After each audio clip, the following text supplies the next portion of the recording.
This is Xiaomi 13, and today I would like to demonstrate how you can set up and use the nearby share function on this device. So to begin with, I recommend that you turn on mobile data, Wi-Fi and Bluetooth.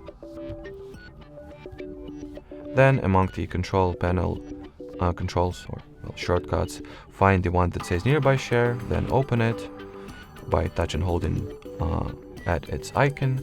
So in order to enable the nearby share, simply switch on this toggle and you are more or less prepared to use this function, but there are quite a few other configurations that we can make. For example, you can rename the device, set a custom alias for your phone to be seen under other devices at the same network. You can turn on or turn off the device visibility, as well as change the data mode that will be used for the file transfer. Now let's test this feature out and see how well it performs.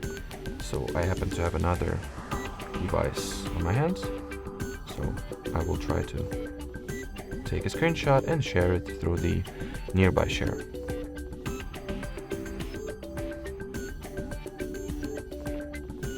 So now we gotta accept the file transfer at the receiver's end, wait for the file to get sent and received, and well, here you have it. Alrighty, so that would be it for today, guys. Thanks for watching and bye bye.